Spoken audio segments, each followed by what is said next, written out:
Good morning, ladies and gentlemen.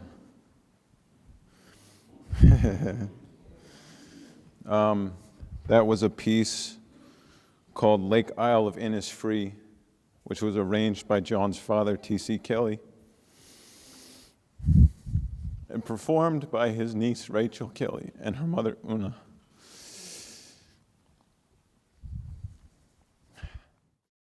I'm A.J. John's stepson,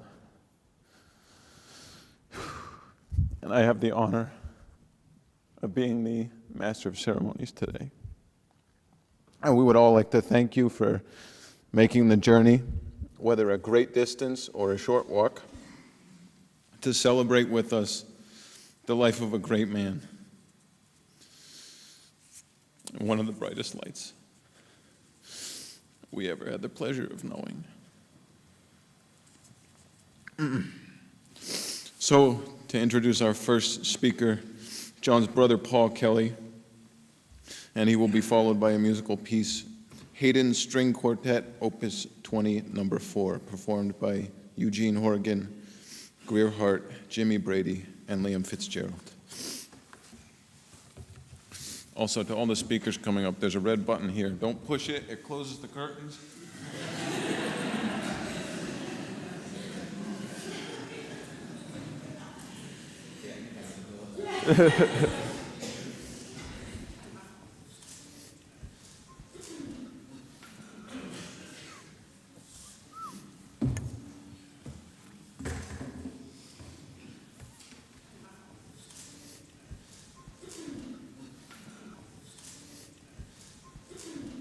Good job I didn't leave the glasses at home.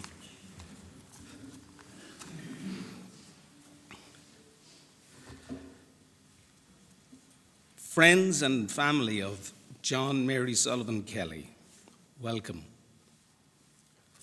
I would like to thank everybody for coming here today to this celebration of John's life. By the way, you can all leave your mobile phones on ring, as this will result in a service more like a classical concert, and John would like that. I would also like to thank the organizers and participants in today's ceremony, but I particularly want to mention my brother Christopher, who recently lost his wife, Isolde. I want to offer my heartfelt condolences to Ellen, Sarah Jane, Bernie, Beth and Andrew, AJ and Anna. And by the way, AJ and Anna have recently been married, and John would want me to congratulate them. Congratulations.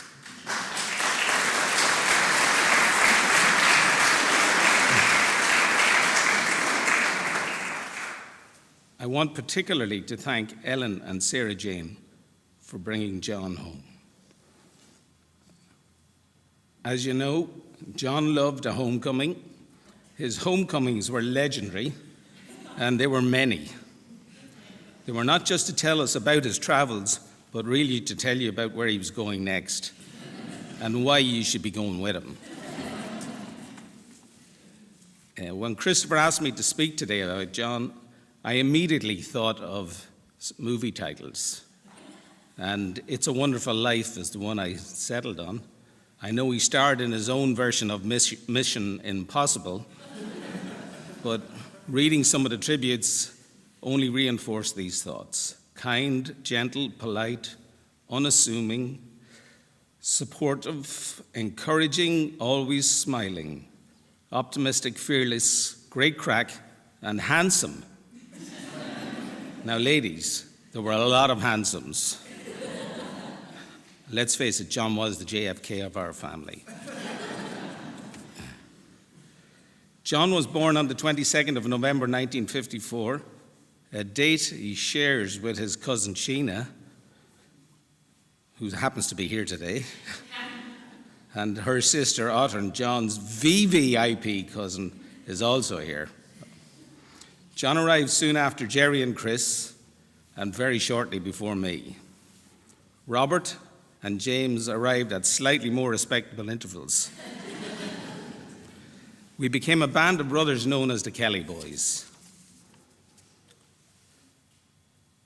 John inherited the DNA of his personality from his parents, but also, just as important, they gave him the freedom and ability to be himself. Mary, a teacher who loved literature and fashion.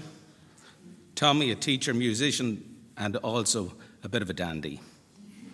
Both in love every day of their lives together. As you can imagine, the little nest we all grew up in was a bit crowded at times, and therefore a pecking order had to be established. Eyewitness reports from Auntie Olive, she also sends her love today. She reports that Jared was doing a lot of talking. Christopher was either listening or pretending to listen. John was smiling, and I was copying John. As a result of Tommy and Mary's numbers game, John and I ended up with the joint roles as middle children, and even more crowded space. The only time, and I mean the only time I ever saw TC, our father, mad was when we attempted to burn down the garage. We had an idyllic childhood in Clongo's Wood. The farm was our playground, and the only limits on our exploits were the distance our little legs would carry us. Unknown to us at that time, we were in fact being watched over by all the farmers, who gently guided us away from any dangers, and there were many of those. However, they did allow the turkeys to teach us the odd lesson.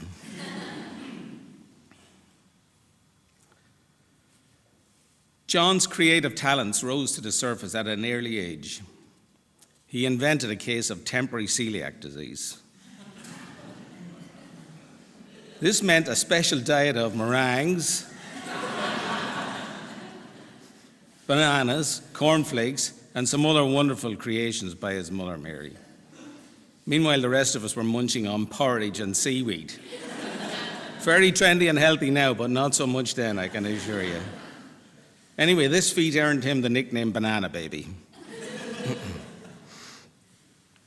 As a result, John immediately grew taller than the rest of us. Not difficult, I hear some of you saying. As a result, he did not have to wear any hand-me-downs. This probably kicked off his interest in his appearance. Tempus fugit. Now, we learned that at school, I think. We all moved on to Clongo's Wood. In 1970, we also joined an organization called the IYO. These two institutions defined John's early adult life. Clongo's first. At this stage, we switched from having farmers as minders to Jesuits. The Jesuits may appear as quite awesome to some youngsters, but in our case, they were part of the fabric of our family. Men like Father O'Leary, Hilary Lawton, Paddy Crowe, and of course John Luby were a huge part of John's life. One of John's classmates wrote, "It must have been difficult at times being the son of a formidable teacher, yet he navigated these tricky waters with ease." All six of us were nicknamed TC at school, which I think is a measure of the esteem our father was held in. Many of John's classmates mentioned Fearless in their tributes, especially as a goalkeeper. I think if TC had been a sports coach, the CWC trophy room or the Kildare one would be slightly fuller, and John would have those medals instead of the many Feis triumphs he had. John's class were the first rugby finalists in the school for a generation. One of the most inconvenient things about school, of course, is managing your parents' expectations. They all want you to excel academically. John, and of course yours truly, had absolutely no interest in that. Like JFK, we let the older brothers and the younger brothers fill that vacuum. You know, in those days, there was a terrible risk you could end up being a lawyer or an accountant, or even worse, a quantity surveyor. Anyway, John got through it, formed lifelong friendships as ever, and moved on. He actually apparently taught the accountancy class in 5th year and 6th year because the teacher didn't turn up that often in those days, whichever one that was. We all joined the Irish Youth Orchestra together at its inception in 1970. Wow, our introduction to female society. And hot pants, not looking at anybody in particular. This was the time when we all noticed how well dressed John was. John became known as Jono, and you all know who I became. John formed lifelong friendships with the Timoneys, O'Sullivans, Creans, Briscoes, Fitzgeralds, Grants, Hunts, Killians, Keenans, Kavanaghs, Scarletts, O'Callaghan's, and many other musical families. All under the baton of one Hugh Maguire. Actually, if the orchestra had been in England, we might have been arrested as terrorists for some of the sounds we were making, and definitely for some of the pranks we got up to. One of the members of the orchestra, the late Stephen Parker, on seeing John Kelly in action in a very high-stakes poker game, remarked, "John Kelly is resilient." He learned those poker skills from his granny Kelly, by the way. After school, John moved on to London to further his studies at the Royal College of Music. There he joined Skin, Rosie, Stab, and the late Paddy Fitz. Adrian and I, of course, joined him in the summers, and all I'm going to say about this time is that it was a blast. John graduated and briefly returned to Dublin to work in the Symphony Orchestra, where again he regaled the other players with his plans for the future. Many eyebrows were raised, and many thought he would settle down. Not our John. Lo and behold, he applies and gets a German government scholarship and gets it, and with one bound, he was in debt mold before the drool hit the floor from the other players' mouths. Naturally, in Germany, John again formed relationships and lifelong friendships. He met Bruno Girana and, of course, Ellen. I have memories of meeting Ellen back then, and needless to say, I think we went for a few drinks.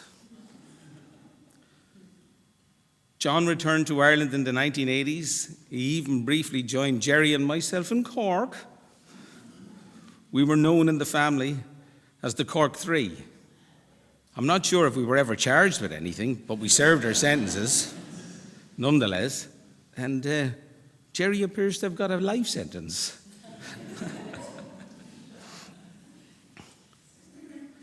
At this time, John set about establishing himself as a freelance musician. He played at every cockfight in the country. John never forgot the rhythms and tunes of his youth, and he played his father's music at family funerals, weddings, and get-togethers. Whenever or wherever he was needed, John turned up and played. Many people have said that John's playing communicated to them in a completely unique way.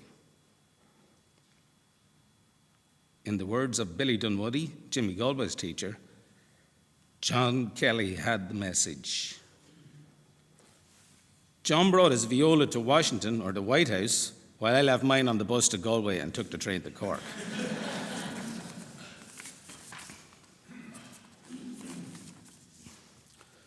John and Bernie set up home in Dublin. There again he demonstrated his considerable business acumen.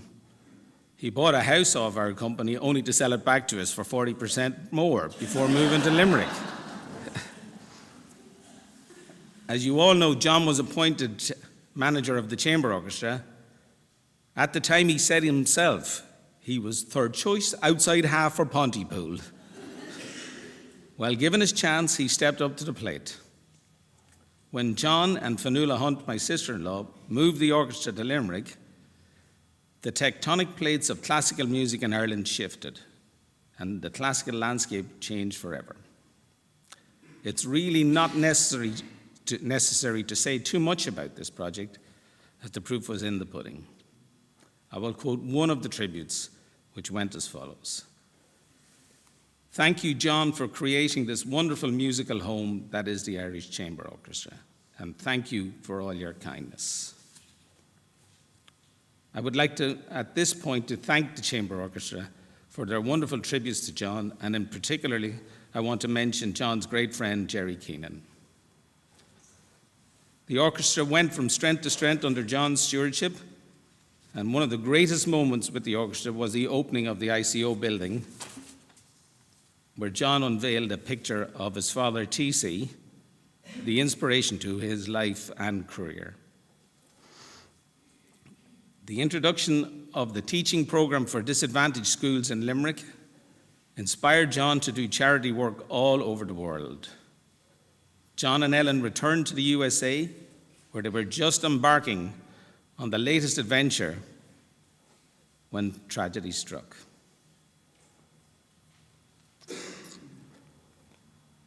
Finally, I want to share with you the best moments of John's life.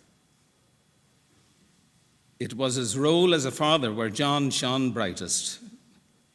John loved all his children, but when Sean Jr., Sarah Jane, S.J. was born to John and Bernie, we all witnessed John grow into that role. I'd say the Jesuits are interested in that moniker, S.J. Like his parents had done for him, John and Bernie gave S.J. the DNA, freedom, and ability to be herself. She has grown into a wonderful human being, and who could not love Sarah Jane? Over the last few weeks, she has stood tall for John and for all of us. I know John is very proud of her.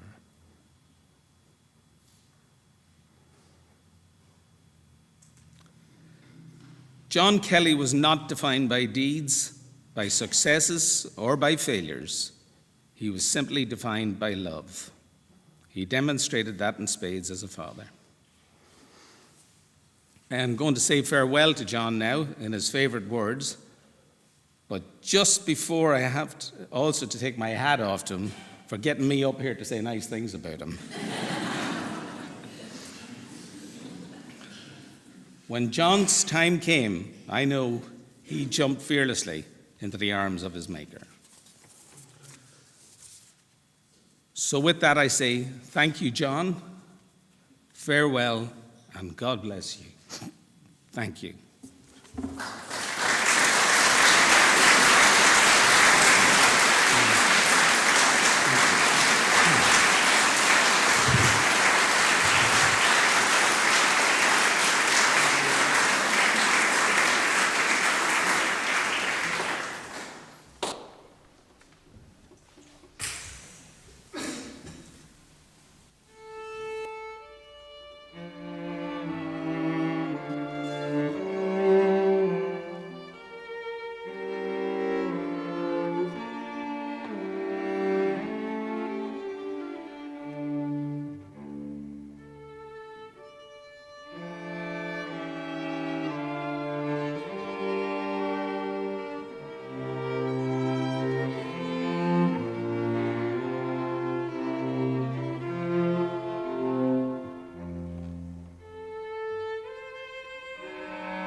I'm smiling because I'm thinking only John would be able to get together a cast like this.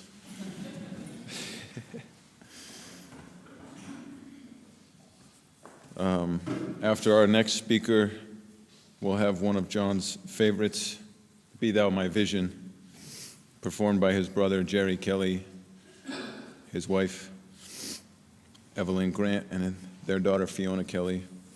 But next I would like to invite up Sarah's mother to introduce her.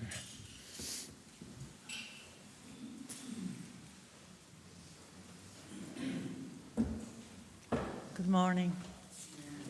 Wow, this place is packed. Thank you all so much for coming. I did promise Chris Kelly I wouldn't say any more than 500 words. And I do have my bullet points, Chris. And if I go over the 500 words, you can press the buzzer or just say off, barely. Most of you would have known John for his music, for his faith, and as a friend. But this morning, I just want to speak a bit about him as a dad. John Kelly was a great dad. And Sarah Jane, when he's on his travels, he took her with him wherever he could. He took his music from the island of Inisheer, where his grandfather came from, to all over Europe, to America, to Australia, and as far away as China. But the proudest person he ever had by his side is his daughter, Sarah. And Sarah, as you continue your life, Dad will continue to be with you. He will continue to inspire you, love you, watch over you, as he did in life for both of us. And whatever life brings, I know in your travels, you're going to meet people here and abroad who will tell you stories about John Kelly. And he probably played them the Orange Blossom Special. Somebody needs to learn that song, that tune.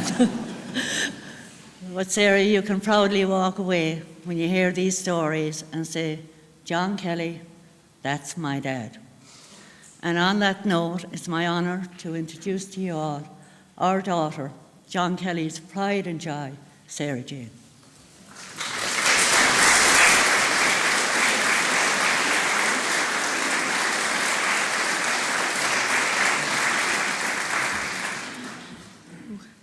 Hi everyone.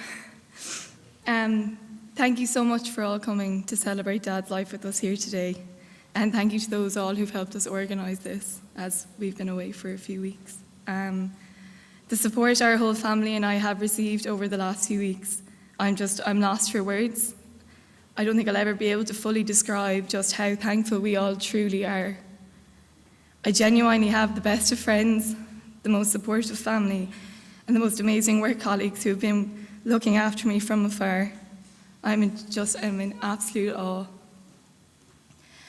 The tributes, the messages, the phone calls, the photos, the videos we've been sent of Dad playing, speaking, they've been all so amazing and so comforting in a time like these. There's been many stories I've never heard before.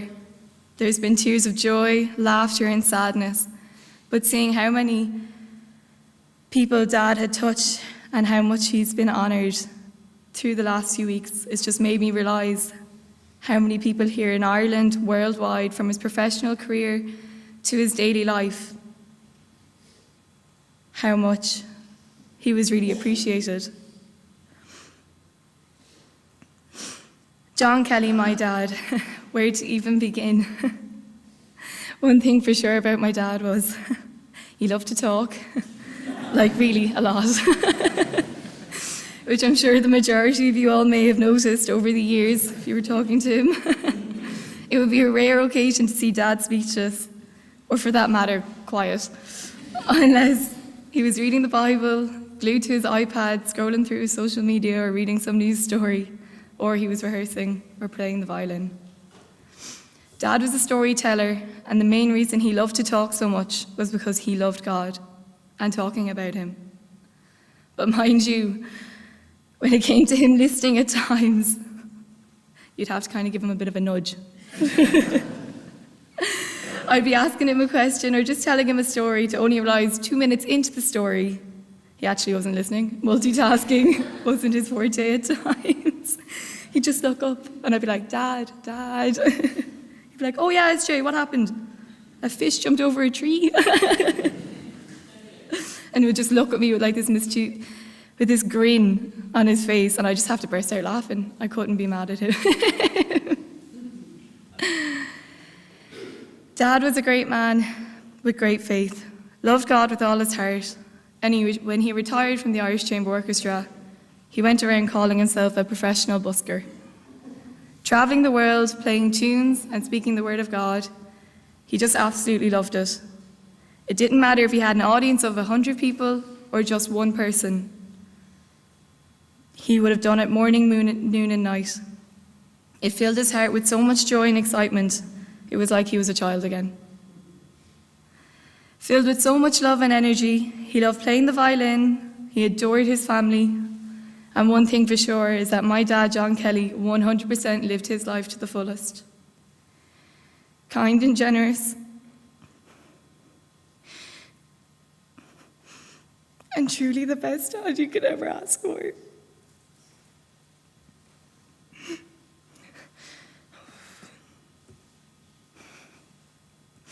The most positive person I knew, and honestly, I don't know if I'll ever meet anyone as positive who could top that. Always looking on the bright side. If there was ever a problem, all you get response from him is, it will be fine. I've given it to God. That is his problem now. It's either going to work out, and if it's not, he's just going to show me the way it is going to work. I would be here for hours if I were to start telling you all the stories and the times that I saw the impossible made possible with Dad. I've heard some of the best descriptions of Dad over the last few weeks, such as a walking party, a ray of sunshine, the light in the room, and probably one of the funniest ones my Auntie Maggie told me this week was a NutriBullet boost. If you ever needed some encouraging on a bad day, Dad would be the phone call he would make, always positive and upbeat. Dad was someone, as he would always say, is you'd have your head screwed on, and when it came to his work and his musical career, that was Dad. It was all business, and he made sure the job was done. But deep down inside, he was the biggest goofball, which he wasn't afraid to show. And I know Ellen and my mom Bernie, AJ, Bethy, Andrew and Anna, we definitely saw that all at first hand. There's so many stories of him acting the Aegis. But one I'll never forget was a few years ago, in my final year of college, I had to go home and finish all my essays because I wasn't doing them. I was getting too distracted. But I wake up one morning, and I wasn't sure was I dreaming or just sleep deprived, but I wake up to Ellen laughing, and I walk into the sitting room, and Dad is there with this tiny little trampoline, has a hammer in one hand and a 2 kg dumbbell in the other, and he's like made this homemade gym, and he thinks he's onto like the next gym, like that this is going to be it. This is how people are going to do their gym workout. Just get some tools. He had the music stand right up in front of him with his iPad and sheet music, and was juggling between the two of them while bouncing up and down, shaking his arms up.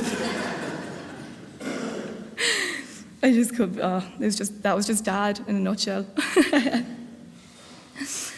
The last time Dad was home back in April, we went on a trip to London. He was showing me all his old stomping grounds. Back from his college days, found out some stories I'd never heard before. And we had so much fun. We got to see so many of my cousins, which I know he loved catching up with everyone. And we went to a dear family friend's art exhibition, Fiona Marin. It was the opening night, and Dad spoke and played his violin. It was great, but little did I know it would be the last time I would see him play. For years, Dad would just get up and play whenever he was needed, and he had these 4 tunes as his party piece. I was so sick of hearing them.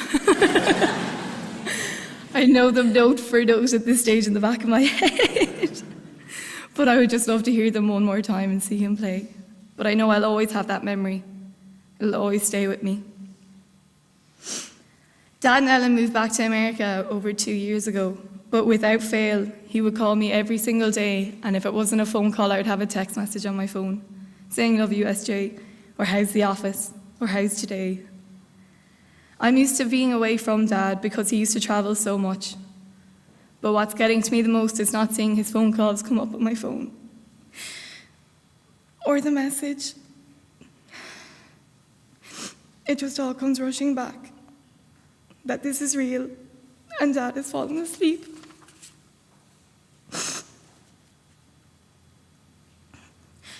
I know I'll see Dad again.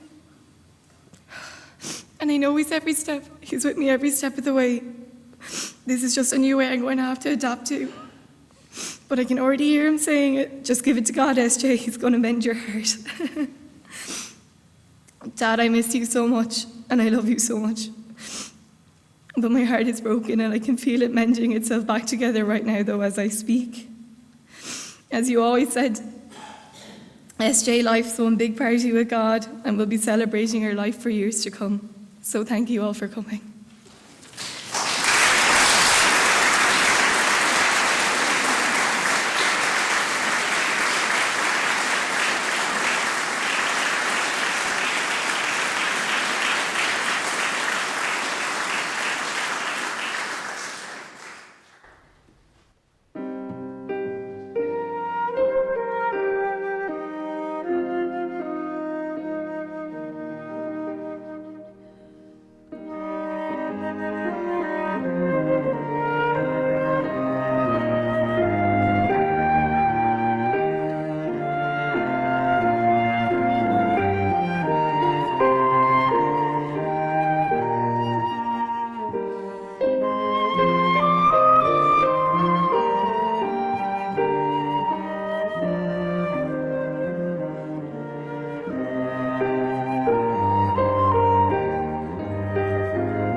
I've already cried more than Sarah.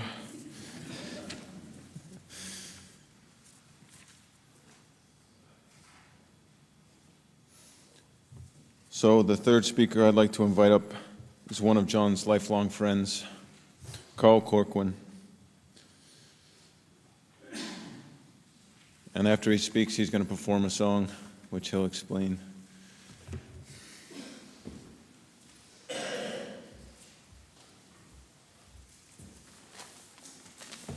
Thank you, AJ. Thank you for the privilege. Thank you, Ellen. Thank you, Chris. We waited at the bus stop on the Clontarf Road, me with my guitar and my doubts. Jono with his encouragement and support. Even the soiling of the shoulder pad of my jacket by a passing but relieved seagull didn't soften the enthusiasm for what was to be the start of a blistering career, he said. In fact, what a great omen, he cried, as he cleaned the shoulder pad. With the benefit of hindsight, I'm grateful that on that day, Hughie Green rejected my audition for Opportunity Knocks. But John Kelly was resolute with his ringside mantras. Like Burgess Meredith's character in Stallone's Rocky, he was my corner man. That was 1973. Over 45 years later, he was still the same encouraging voice who would issue pronouncements of positivity no matter what the circumstances. Still, after all those years, brushing the droppings off my shoulder, now metaphorically, of course, but encouraging me at the start of another blistering career. Music was in John's veins and every tissue of his being. The patriarch of the family, we've heard, TC, was a groundbreaking composer and arranger whose day job was teaching music in Clongowes Wood College in Kildare. And that's where the Kelly boys grew up and opened their hearts and their door to the many who streamed through the hallway on many a musical excursion. Sometimes we made the trip on the back of a Honda 50, Pat Mullins Honda 50, or was it a Yamaha 50? John was also welcomed in our home in Clontarf and our hearts, and it was there that we sowed the seeds of a long friendship with a similar open-door policy to those who wished to join an Alsatian in Oulton Road. John was a semi-resident of number 3. He had his own bed. Mark Corcoran would often refer to him as John Corcoran. And we joked once that when TC knocked at our door to deliver something from home for John, we joked that he did so in order to remember what John looked like. We've heard John's passion was music, studying in London and Germany, honing a long-lasting skill in string performance, but it was in another area of the music business that he excelled. It was as an impresario, a manager, a visionary, that he has left an indelible mark on the lives and in the hearts of so many. He took over the reins of the ICO when they were a small Dublin-based ensemble in the early 90s. John's vision and ambition was to create and promote an internationally recognised Irish-based ensemble. That base and ambition came to fruition when, with the encouragement of the equally visionary Professor Micheál O'Sullivan, founder of what has now become the Irish World Academy of Music and Dance, John oversaw the ICO move to the banks of the Shannon. And over the course of 10 years, he had moved closer to establishing that prized international reputation, an orchestra fitting to be a musical ambassador on the international scene. And his pride and joy, the beautiful new home on the campus, the ICO building in UL. With the ICO, John's vision was global but local in operation. John and Limerick and its surrounds benefited from the contagious enthusiasm that John infected those with whom he came in contact. One of the many examples is his setting up of Sing Out with Strings, spearheaded by the wonderful Kathleen Turner, and is still thriving to this day. He enriched his adopted home of Killaloe, not only with the hosting of the Killaloe Music Festival, but also by the enrichment of Ballina Killaloe Society, where himself and Bernie became an integral part of the community. It wasn't easy to build the ICO dream. In fact, Bernie and John played hosts as a bed and breakfast to many of the musicians in the ICO in the early days, and in fact provided a home for me when I returned from America and started to work in Limerick at RTE Lyric FM. I lived in room 101. John could move mountains, a feat he and fellow believers attributed to the higher power and source, leaving those of us who didn't share his biblical fervour to marvel at his ability to bring things to pass, things that many of us would never seem or dream possible. Don't get me wrong, sometimes I just wasn't able for what Margaret and Charlotte call the NutriBullet. Sometimes the phone would ring, I'd look at the screen and it would say, John Kelly. I'd say, oh, not right now. But I would always call him back and be greeted with, Brother Corcoran, how are we? The last years of John's life were spent mostly in America, although he did travel quite extensively, combining his two passions, music and sharing the good news of his God. I'm sure Ellen will tell us more of that. He has left us too early, and today we offer our condolences to the Fowler family, to Ellen and Ellen's children, AJ and Beth, to John's shining light and source of great pride and love, his beautiful daughter, Sarah Jane, and Sarah Jane's mum, Bernie, to the Kelly boys, to the Kellys of Athenry, who considered John a brother, the extended family and the music community, and legions of friends in many parts of the world where John shared his passion, love, and energy. We will all miss him. I last saw John late last year when, on one of his regular trips to the old country from his adopted USA, we were blessed, thank God, to to have an old session, like we did in the 70s. James Taylor, Beatles, Cat Stevens, Paul Simon, a few originals, a selection of Irish ballads, the obligatory jigs and reels, and yes, the Orange Blossom Special. Just to show off his chops, I ridiculed. He headed home after that with the promise that on his return we'd do a few house concerts, just like the old days. Sadly, Jono, that will have to wait. We're left with the memory of a good man, but we are warmer for the fire that he lit, consoled by the thought that his flame burns on. I finished by singing a song for Jono, privileged to be accompanied by John's brother Jerry, and John's sister-in-law Evelyn, and a friend for those 48 years, the Grant and Kelly families inextricably linked. And of course, Jerry and Evelyn's daughter, Fiona. The arrangement for this song is by Jerry and Evelyn's other daughter, Jean, so it's a family effort. And in fact, the composition is a family effort too. It was written by my brother Michael and myself for the Jamie Stone project, of which John was part of the development, participating in the many pint sessions of planning and plotting. The song is called Birthday Boy, a title which actually is appropriate in that, according to his own beliefs and those of many of us today, Jono's passing marks the birth of a new journey.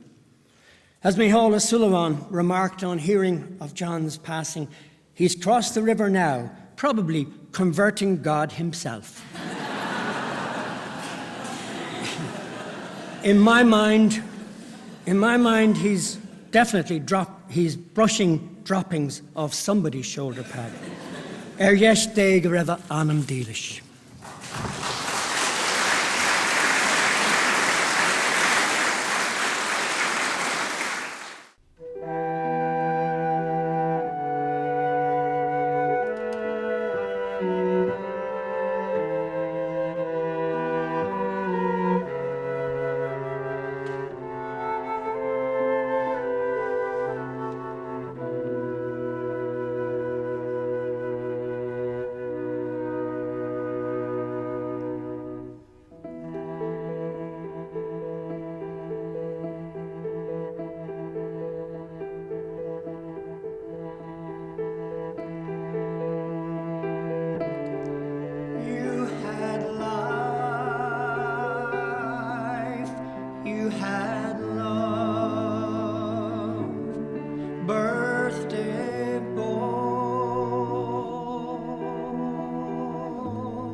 You lit the fire,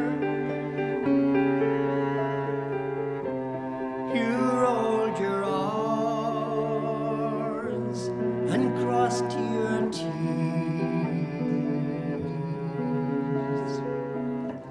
in plain stability.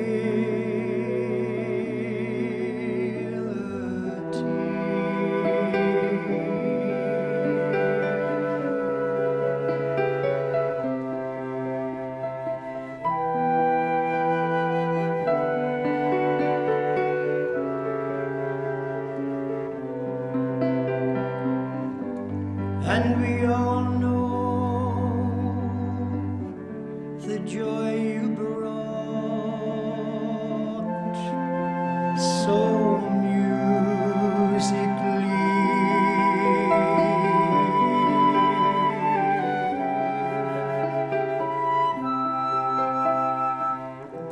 Can you see clearer now than yesterday? So long ago, so far away, the music that filled your heart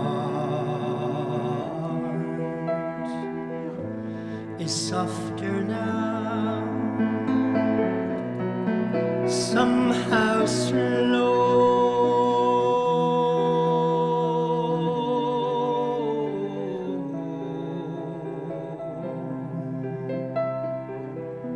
Perhaps we'll harmonize again tomorrow.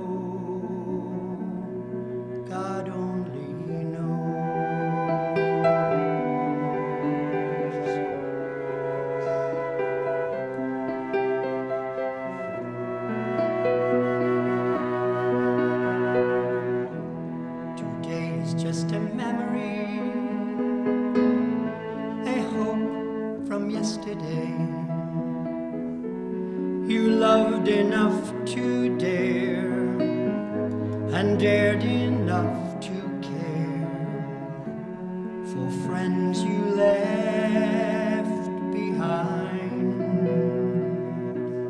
So sad.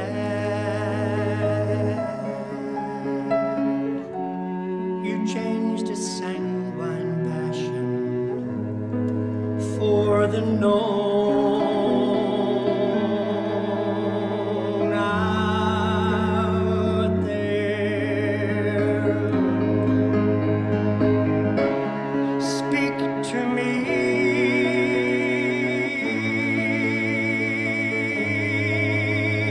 softly, plaintively.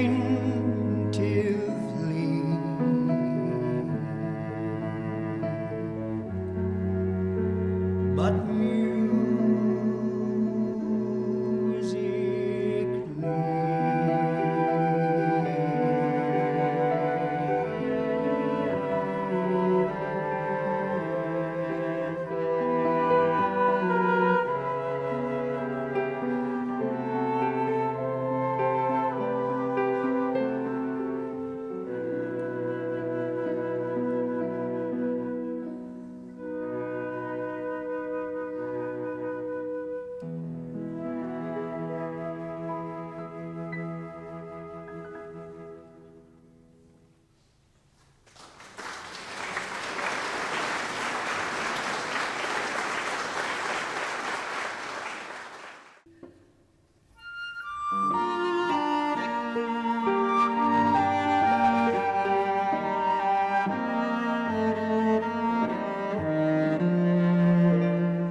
That was another one of TC's pieces called The Lark in the Clear Air, again by Jerry, Evelyn, and Fiona.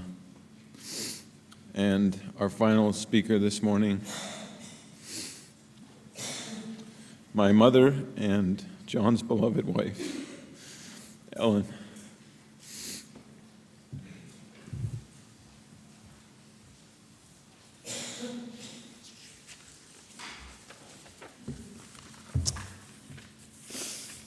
Thanks to all of you for coming today.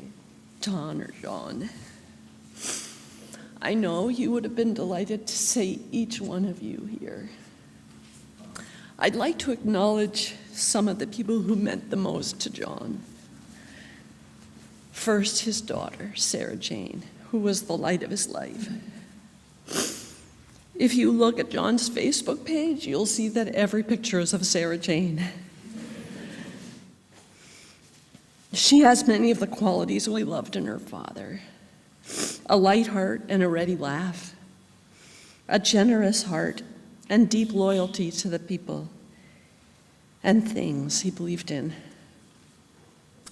Next, his brothers and their families. John loved his brothers. The lock screen on his iPad is a picture of the 6 of you at Rachel's wedding.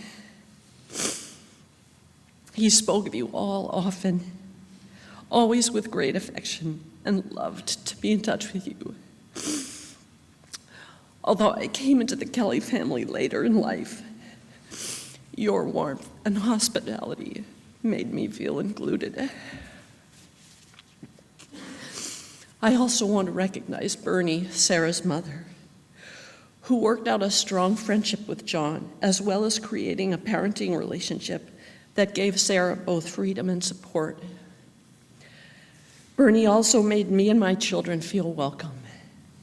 She cooked many a fry for AJ after a late night of consuming various beverages. John was exceedingly proud of the Irish Chamber Orchestra, not only what it was during his tenure, but what it has become. Thanks to all the members of the orchestra, the board, and especially his staff, who, despite occasional differences of opinion, always rallied around John and his mad-sounding ideas. Thanks as well to Micheál O'Sullivan, Ed Walsh, and the late John O'Connor, who were instrumental in collaborating with John to develop the ICO into a world-class cultural ambassador for Ireland. On a personal note, I'd like to express my thanks to my children and children-in-law, Bethy and Andrew, AJ and Anna, and Sarah Jane, for their unstinting love and support for me in the days since John died. Also to the friends here in Ireland who have offered sympathy and help. I don't know what I would have done without you.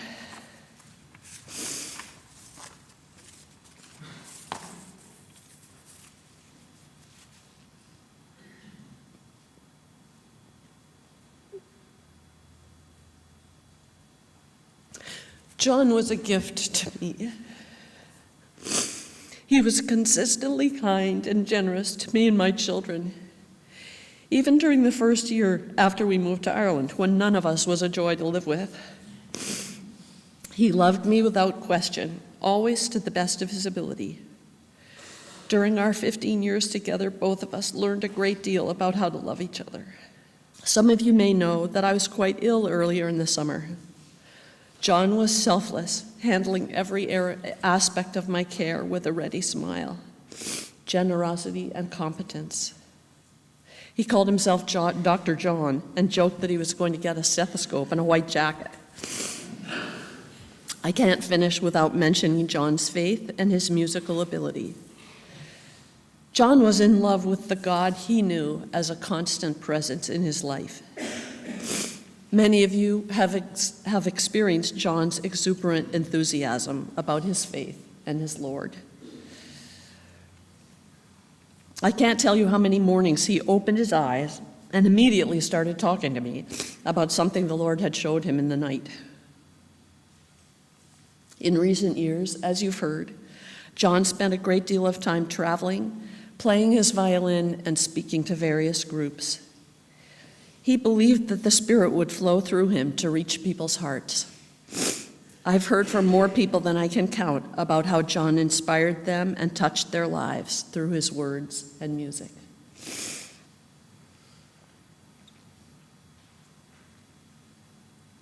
It's difficult for me to imagine life without John. But my prayer is this: that each of us will carry into the world the qualities we experienced in John. His unwavering faith and total commitment to the God he loved. His optimism and sense of fun. His vision and willingness to pursue grand dreams against all odds. Someone once described John, as you've heard, as a walking party.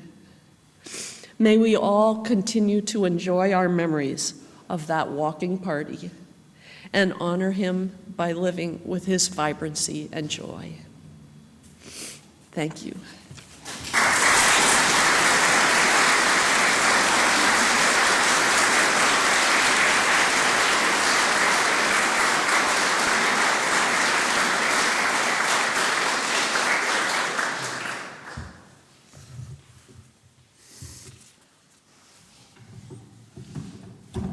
I'm going to take this down because I don't really need to be any taller.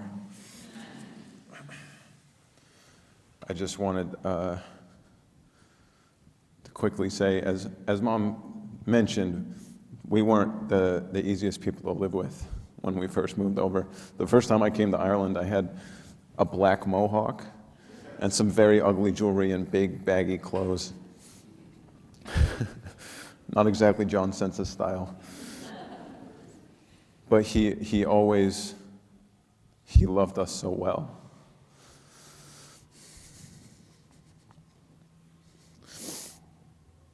And he was always unhindered by circumstance. I remember at our house in Killaloe, at one point there was a horse in the field next door that used to somehow break through into our garden. And it became John's arch nemesis. This horse. I heard a lot about the horse. And there was one day in particular he decided to chase the horse out of the garden and was running after it, screaming at it, and then stepped in a hoof print of the horse and fell and broke his collarbone in a hole that he created. And the irony of this is it was days before he was going on one of his trips to India where he was going to preach the gospel and pray for people to be healed with his arm in a sling. But that was always John's way. That circumstance would never have stopped him from giving glory to God for every accomplishment that he had, big or small.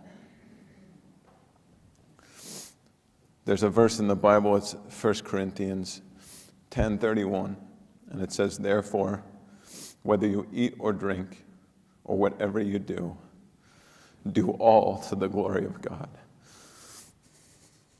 And I think that best describes our John. I am sad that I won't see him here again. But I know that he would want all of us to rejoice in the memories that we have and to carry him with us. Multiply that smile and that joy that he had. It was infectious. And the infection doesn't end with him. So we would all like to thank you. We would all like to thank you. And Rachel and Una are going to do Danny Boy for us.